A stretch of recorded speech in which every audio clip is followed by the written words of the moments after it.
ರಾಜ್ಯದಲ್ಲಿ ಈ ಬಾರಿ ವಾಡಿಕೆಗಿಂತ ಕಡಿಮೆ ಪ್ರಮಾಣದಲ್ಲಿ ಮಳೆಯಾಗಿದ್ದು ರಾಜ್ಯದ 113 ತಾಲೂಕುಗಳಲ್ಲಿ ಬರ ಪರಿಸ್ಥಿತಿ ಇದೆ. ಈ ಹಿನ್ನೆಲೆ ಇವತ್ತು 113 ತಾಲೂಕುಗಳನ್ನು ಬರಪೀಡಿತ ಎಂದು ಘೋಷಣೆ ಮಾಡಲಿದೆ ಸರ್ಕಾರ. ಇವತ್ತು ಸಚಿವ ಸಂಪುಟದ ಉಪಸಮಿತಿ ಸಭೆ ನಡೆಯಲಿದ್ದು ಬಳಿಕ ಬರ ತಾಲೂಕುಗಳ ಬಗ್ಗೆ ಘೋಷಣೆ ಮಾಡಲಾಗುತ್ತೆ. 73 ತಾಲೂಕುಗಳಲ್ಲಿ ಬರದ ಸ್ಥಿತಿ ಇದೆ. ಈ ತಾಲೂಕುಗಳಲ್ಲಿ ಸಮೀಕ್ಷೆ ಕೈಗೊಳ್ಳಲಾಗುತ್ತೆ. ವರದಿ ಬಂದ ಮೇಲೆ ಮುಂದೆ ತಾಲೂಕುಗಳನ್ನ ಬರಪೀಡಿತ ಅಂತ ಘೋಷಿಸಲಾಗುವುದು ಅಂತ ಕೃಷ್ಣೇ ಭೈರೇಗೌಡ ಕೋಲಾರದಲ್ಲಿ ಹೇಳಿದ್ದಾರೆ. ಇದರಲ್ಲಿ ಬಹಳ ಕಟ್ಟುನಿಟ್ಟಾಗಿ ನಿಖರವಾಗಿ ಮಾರ್ಗದಂಡಗಳನ್ನು ನಿಗದಿ ಮಾಡಿದ್ದಾರೆ. ಸೊ ಅದರಲ್ಲಿ ಯಾವ ತಾಲೂಕುಗಳು ಎಲಿಜಿಬಲ್ ಬರ್ತವೆ ಅದನ್ನು ಕ್ಯಾಬಿನೆಟ್ ಸಬ್ ಕಮಿಟಿ ಮೀಟಿಂಗ್ ಇದೆ. ಅದರ ಜೊತೆಗೆ ಮುಖ್ಯಮಂತ್ರಿಗಳು ಅವಶ್ಯಕತೆ ಬಂದರೆ ಕ್ಯಾಬಿನೆಟ್ ಗಮನಕ್ಕೂ ಸಹ ತಂದು ಅವುಗಳನ್ನು ಘೋಷಣೆ ಮಾಡುತ್ತೇವೆ. ಕೇಂದ್ರ ಕಾವೇರಿ ವಿಚಾರದಲ್ಲಿ ರಾಜ್ಯ ಸರ್ಕಾರ ದಿಟ್ಟ ನಿರ್ಧಾರ ಕೈಗೊಂಡಿದೆ. ತಮಿಳುನಾಡಿಗೆ ನೀರು ಬಿಡಲು ಆಗಲ್ಲ ಅಂತ ಕಾವೇರಿ ನೀರು ನಿರ್ವಹಣಾ ಪ್ರಾಧಿಕಾರಕ್ಕೆ ಸರ್ಕಾರ ಪತ್ರ ಬರೆದಿದೆ. ಪ್ರತಿದಿನ 5,000 ಕ್ಯೂಸೆಕ್ನಷ್ಟು ಕಷ್ಟ ಆಗುತ್ತೆ ನೀರನ್ನು ಬಿಡೋದಕ್ಕೆ. 3,000 ಕ್ಯೂಸೆಕ್ ಬಿಡ್ತೀವಿ. ಕರ್ನಾಟಕದ ಸಂಕಷ್ಟದ ಸ್ಥಿತಿಯನ್ನ ಅರ್ಥ ಮಾಡಿಕೊಳ್ಳಿ. ಮಳೆ ಬರ್ತಿಲ್ಲ, ಡ್ಯಾಂನಲ್ಲಿ ನೀರಿಲ್ಲ, ನೀರು ಬಿಡಲು ಕಷ್ಟವಾಗುತ್ತೆ ಅಂತ ಪತ್ರ ಬರೆದಿದೆ.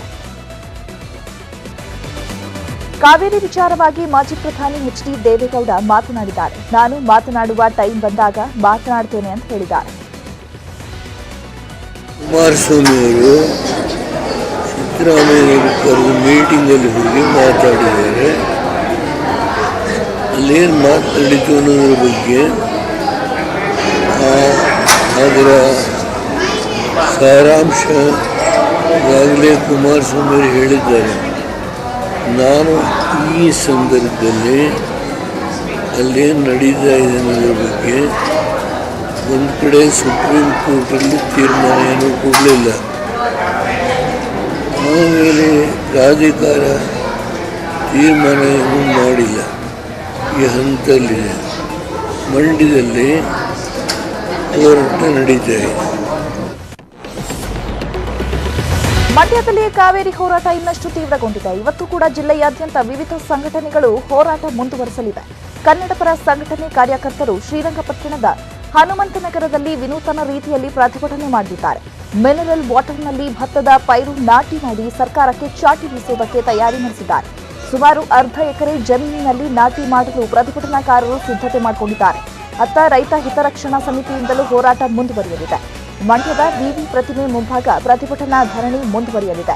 ಮತ್ತೊಂದೆಡೆ ಮಂಡ್ಯದಲ್ಲಿ ಕಾವೇರಿ ಮಾತೆಗೆ ಪೂಜೆ ಮಾಡಿ ಸುಪ್ರೀಂ ಕೋರ್ಟ್ ಆದೇಶ ಕರ್ನಾಟಕದ ಪರವಾಗಿ ಬರಲೆಂದು ಪ್ರಾರ್ಥನೆ ನಡೆಸಲಿದ್ದಾರೆ.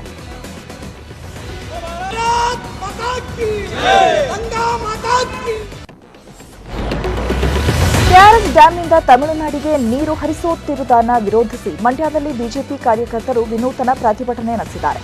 ಮಂಡ್ಯದ ಕಾವೇರಿ ನೀರಾವರಿ ನಿಗಮದ ಕಚೇರಿ ಬಳಿ ಬಿಜೆಪಿ ಕಾರ್ಯಕರ್ತರು ಕಾವೇರಿ ಮಾತೆಗೆ ಪೂಜೆ ಸಲ್ಲಿಸಿ ಅಪ್ಪಿಕೋ ಚಳವಳಿ ನಡೆಸಿ ಸರ್ಕಾರದ ವಿರುದ್ಧ ಆಕ್ರೋಶವನ್ನು ವ್ಯಕ್ತಪಡಿಸಿದ್ದಾರೆ.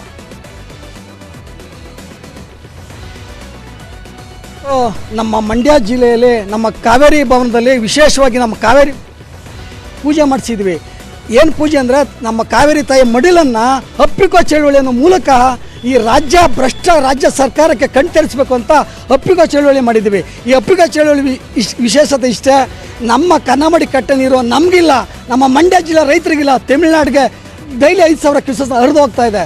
ತತ್ಕ್ಷಣ ಈ ಭ್ರಷ್ಟ ರಾಜ್ಯ ಕಾಂಗ್ರೆಸ್ ಸರ್ಕಾರದ ಮುಖ್ಯಮಂತ್ರಿ ಸಿದ್ದರಾಮಯ್ಯನವರು ನೀರು ನಿಲ್ಲಿಸಬೇಕು. ಕಾವೇರಿಗಾಗಿ ಹೋರಾಟ ಮುಂದುವರೆದಿದ್ದು ಮಂಡ್ಯದಲ್ಲಿ ಕನ್ನಡ ಸೇನೆ ಬೈಕ್ ರ್ಯಾಲಿ ನಡೆಸಿದೆ. ಇನ್ನು ಪ್ರತಿಭಟನಾಕಾರರು ಬೆಂಗಳೂರು ಮೈಸೂರು ಹಳೆ ಹೆದ್ದಾರಿಯಲ್ಲಿ ತಲೆ ಮೇಲೆ ಕಲ್ಲು ಹೊತ್ಕೊಂಡು ಹೆದ್ದಾರಿ ತಡೆದು ಸರ್ಕಾರದ ವಿರುದ್ಧ ಧಿಕ್ಕಾರ ಕೂಗಿದ್ದಾರೆ.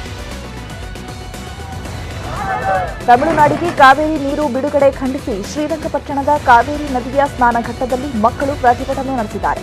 ಪ್ರತಿಭಟನೆ ವೇಳೆ ಮಕ್ಕಳು ವಿವಿಧ ನಾಮಫಲಕ ಹಿಡಿದು ಸರ್ಕಾರದ ವಿರುದ್ಧ ಘೋಷಣೆ ಕೂಗಿ ಆಕ್ರೋಶವನ್ನು ವ್ಯಕ್ತಪಡಿಸಿದ್ದಾರೆ. ನಮ್ಮ ನೀರು ನಮ್ಮ ಕಾವೇರಿ ಅಂತ ಘೋಷಣೆ ಕೂಗಿ ತಮಿಳುನಾಡಿಗೆ ನೀರು ನಿಲ್ಲಿಸುವಂತೆ ಒತ್ತಾಯಿಸಿದ್ದಾರೆ.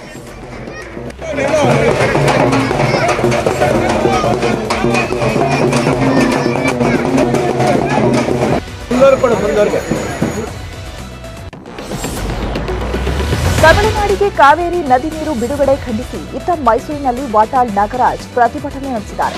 ಜಯಚಾಮರಾಜೇಂದ್ರ ಬಡಿಗೇರ್ ವೃತ್ತದಲ್ಲಿ ವಾಟಾಳ್ ತಮಟೆ ಚಳವಳಿ ನಡೆಸಿ ಆಕ್ರೋಶವನ್ನು ವ್ಯಕ್ತಪಡಿಸಿದ್ದಾರೆ. ಕಾವೇರಿ ನೀರಿನ ವಿಚಾರದಲ್ಲಿ ತಮಿಳುನಾಡು ಇದೇ ರೀತಿ ಮುಂದುವರೆದರೆ ತಮಿಳು ಚಿತ್ರ ಬಂದ್ ಮಾಡ್ತಾರೆ. ಗಡಿ ಬಂದ್ ಮಾಡ್ತೇವೆ ಎಂಬ ಎಚ್ಚರಿಕೆಯನ್ನು ನೀಡಿದ್ದಾರೆ.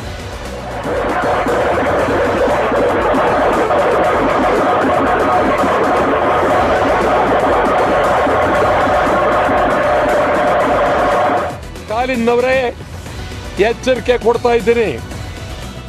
ಕರ್ನಾಟಕದಲ್ಲಿರುವ ತಮಿಳರನ್ನ ಕರೆಸ್ಕೊಳ್ಳಿ. ನೀವು ತಮಿಳುನಾಡಿಗೆ, ಬೆಂಗಳೂರಲ್ಲಿರುವ ತಮಿಳರು ಕಾವೇರಿ ನೀರು ಕುಡಿಯೋದಿಲ್ಲೇನೋ, ಎಚ್ಚರ. ಇಡೀ ಗಡಿ ಬಂದ್ ಮಾಡ್ತೇವೆ, ತಮಿಳು ಚಿತ್ರಗಳು ಬಂದ್ ಮಾಡ್ತೇವೆ, ಎಚ್ಚರ, ಹುಷಾರ್. ಸ್ಟಾಲಿನ್, ಕರ್ನಾಟಕದ ಮೇಲೆ ದಾಳಿ ಮಾಡಬೇಡಿ. ಎಲ್ಲ ವಿರೋಧ ಪಕ್ಷಗಳು ಒಂದಾಗಿ ನೀರು ಬಿಡಬಾರ್ದು. ಸರ್ವೋಚ್ಚ ನ್ಯಾಯಾಲಯದಲ್ಲಿ ತೀವ್ರವಾದಂಥ ಹೋರಾಟವನ್ನ ಕರ್ನಾಟಕ ಸರ್ಕಾರ ಮಾಡಿ. ರಾಮನಗರದಲ್ಲೂ ಕಾವೇರಿ ಹೋರಾಟದ ಕಾವು ಜೋರಾಗಿದೆ. ಕನ್ನಡ ಪರ ಜನಪರ ವೇದಿಕೆಯಿಂದ ಐಚೂರು ವೃತ್ತದಲ್ಲಿ ಖಾಲಿ ಬಿಂದಿಗೆ ಹಿಡಿದು ಪ್ರತಿಭಟನೆ ನಡೆಸಲಾಯಿತು. ತಮಿಳುನಾಡಿಗೆ ನೀರು ಹರಿಸುತ್ತಿರುವುದನ್ನು ನಿಲ್ಲಿಸುವಂತೆ ಆಗ್ರಹಿಸಿ ನೀರಾವರಿ ಸಚಿವ ಡಿಕೆಶಿ ವಿರುದ್ಧ ಕಿಡಿಕಾರಿದ್ದಾರೆ.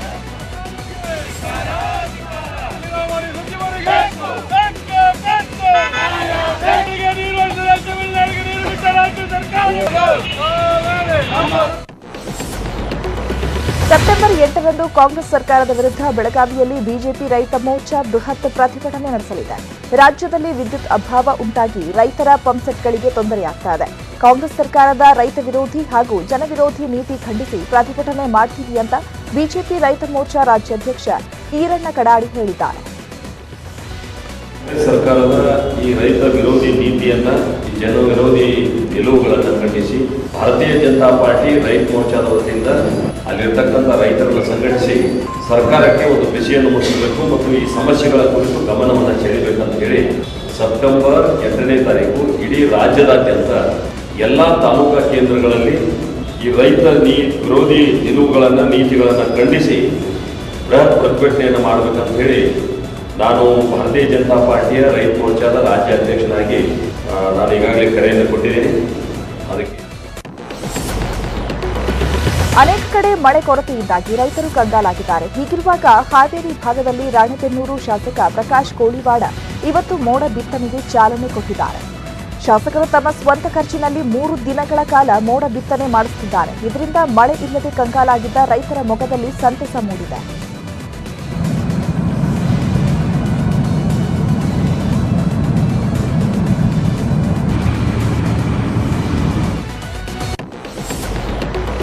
ಹಾವೇರಿ ರಸ್ತೆ ಅಭಿವೃದ್ಧಿ ಕಾಮಗಾರಿಯಲ್ಲಿ ಮೋಸ ಆಗಿದೆ ಅಂತ ರೈತರು ಆರೋಪ ಮಾಡುತ್ತಿದ್ದಾರೆ.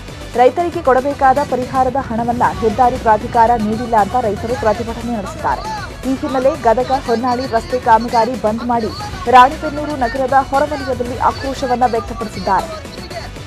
10 ಗುಂಟೆ ಹೋಗೈತಿ, 29 ಗುಂಟೆ ಹೋಗೈತಿ. ಇಲಾಖೆಯವರು ಕೂಡ SP ಸಾಹೇಬ್ರು, PSI ಸಾಹೇಬ್ರು ಫೋನ್ ಮಾಡಿ ನೀವು ನೋಡ್ರಪ್ಪ ರೈತರು ಹಿಂಗ್ ಸಮಸ್ಯೆ ಅಂತ ಕೊಟ್ಟಾರ, ದಯಮಾಡಿ ನೀವು ಕೆಲಸ ಸ್ಟಾಪ್ ಮಾಡ್ಬೇಕಂತಂದು ಹೇಳಿಗಳ ಕೂಡಲೇ ಸ್ಪಂದನೆ ಮಾಡಿ ಸರಿಪಡಿಸ್ಬೇಕು, ಇಲ್ಲ ಅಂದ್ರೆ ಯಾವುದೇ ರೀತಿ ಕೆಲಸ ಮಾಡಕ್ ಬಿಡಲ್ಲ ಅಂತ ಈ ಮೂಲಕ ನಾವು ಪ್ರತಿಭಟನೆ ಮಾಡುವುದರ ಮುಖಾಂತರವಾಗಿ. ಮಂಡ್ಯದ ಮಾರುಕಟ್ಟೆಯಲ್ಲಿ ಸೇವಂತಿ ಹೂವಿನ ದರ ಕುಸಿದ ಹಿನ್ನೆಲೆ ರೈತರು ಕಾವೇರಿ ನದಿಗೆ ಹೂ ಎಸೆದು ಹೋಗ್ಬಿಟ್ಟಿದ್ದಾರೆ. ವಾಹನದ ಬಾಡಿಗೆಯ ಹಣ ಕೂಡ ಸಿಗದ ಕಾರಣಕ್ಕೆ ರೈತರು ಮನೆಯೊಂದು ಕೆಆರ್ಎಸ್ ಡ್ಯಾಂನ ಸೇತುವೆ ಮೇಲಿಂದ ಹೂ ಎಸೆದಿದ್ದಾರೆ. ಇನ್ನು ಮೇಲುಕೋಟೆ ಹಾಗೂ ಕೆಆರ್ಪೇಟೆ ತಾಲೂಕಿನಲ್ಲಿ ವ್ಯಾಪಕವಾಗಿ ಸೇವಂತಿ ಹೂ ಬೆಳೆದಿರೋ ರೈತರು ಕಂಗಾಲಾಗಿದ್ದಾರೆ.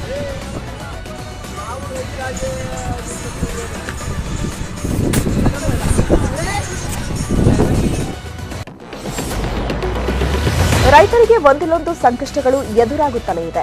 ಇನ್ನು ಹಾಸನದಲ್ಲಿ ಮುಂಗಾರು ಕೈಕೊಟ್ಟಿದ್ದಕ್ಕೆ ರೈತರು ಸಾಲದ ಸುಳಿಗೆ ಸಿಲುಕಿದ್ದಾರೆ. ಈ ಭಾಗದ ರೈತರು ಸಾಲ ಸೂಲ ಮಾಡಿ ಲಕ್ಷಾಂತರ ಎಕರೆಯಲ್ಲಿ ಜೋಳ ಬೆಳೆದಿದ್ದಾರೆ.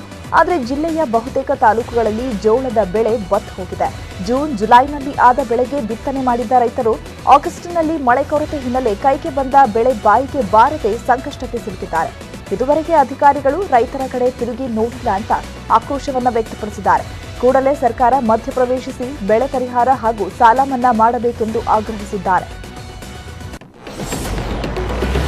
ವಿಜಯಪುರದಲ್ಲಿ ಬಿಜೆಪಿ ರಾಜ್ಯಾಧ್ಯಕ್ಷ ಸ್ಥಾನಕ್ಕೆ ನೇಮಕ ವಿಚಾರ ಸಂಬಂಧ ಮಾಜಿ ಸಚಿವ